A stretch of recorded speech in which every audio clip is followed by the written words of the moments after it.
उसने जैसे ही hot video company की दफ्तर में अपना पैर रखा तो उसकी ड्रेस पर कटाक्ष करते हुए एक डायरेक्टर ने कहा, मैडम, तुम हॉट वीडियोस शूट कराने आई हो या संतोषी माता मूवी का क्लिप शूट कराने? ये सुनने से पहले वो अचंभित हो गई। उसने अपने कपड़ों की तरफ ध्यान दिया, तब समझ में आया जीन्स के ऊपर पहनी गई sleeveless T shirt high neck थी। मन में पहला ही विचार उसके ये आया, कपड़े तो कैमरे के सामने उतारने ही होंगे, पहले से ही ऊट पटांग कपड़े पहनना क्यों ज़रूरी है भला। लेकिन उसने उस कटाक्ष का कोई जवाब नहीं दिया और ऑफिस तथा फर्म के मालिक प्रोड्यूसर को मुखातिब होकर काम मांगा। जवाब में प्रोड्यूसर मिस्टर बनर्जी ने सवाल ही किया, तुम हॉट वीडियोस में काम क्यों करना चाहती हो? क्योंकि मेरे पास एक सुंदर शरीर है और मैं उसका पूरा ही लाभ उठाना चाहती हूँ। साथ ही बेमुशार दौलत भी तो कमानी है मुझे। शरीर का उपयोग और दौलत कमाने के रास्ते तो और भी हैं, जैसे तुम वो भी तो बन सकती हो।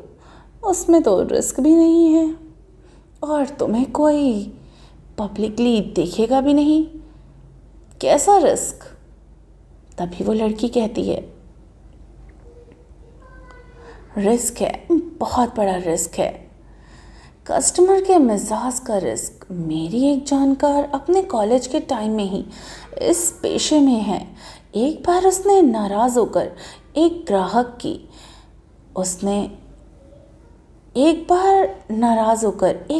ने उसके निचले भाग को जलती हुई सिगरेट से जला दिया था। ओह!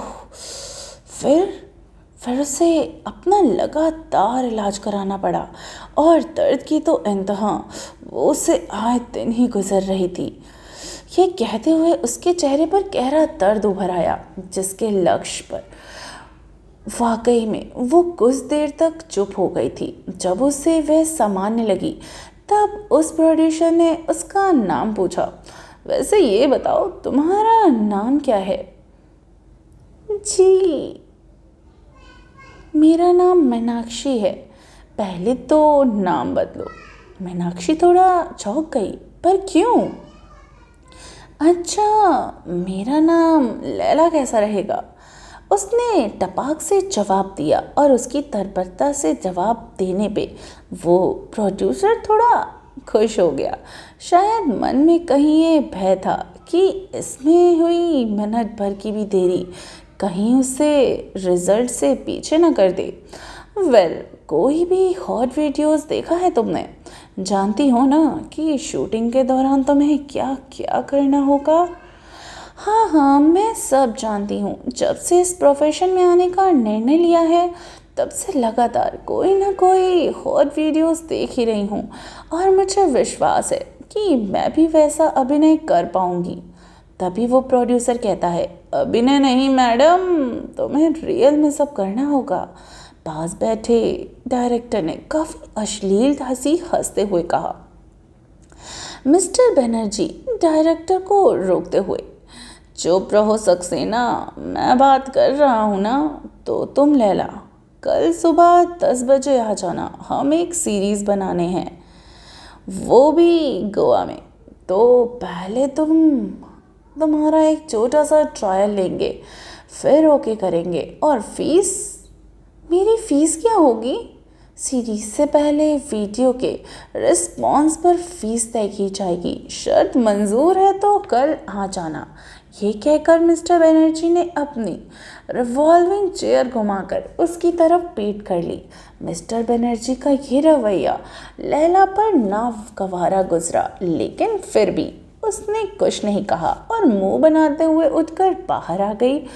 लोकल ट्रेन पर पूरे रास्ते उसका मन काफ़ी उदास था। कभी कोई ख्याल आता तो भीड़ का जो रेल में धक्का लगता, वह ख्याल उसके धक्के के साथ ही बाहर कहीं गिर जाता।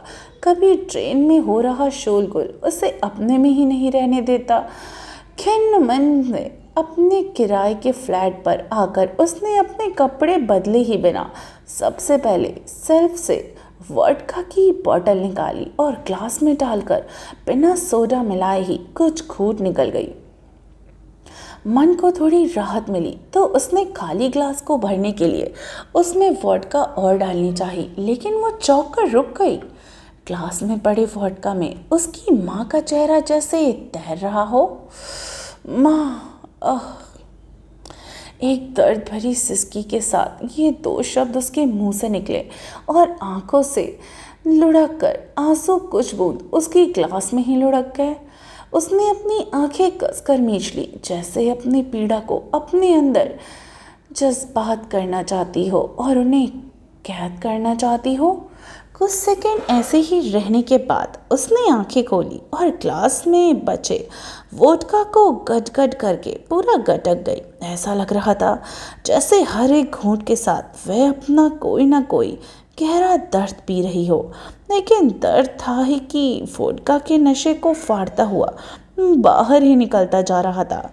बेचैनी में उसने ग्लास खाली कर दिया, फिर उसमें वोडका उड़ेलना शुरू किया। तभी उसके कानों में एक आवाज़ गूंजी, सोडा मिला दो। आगे की स्टोरी सुनने के लिए इस वाली वीडियोस को बहुत सारा लाइक और चैनल को सब्सक्राइब करना बिल्कुल भी मत भूलिए।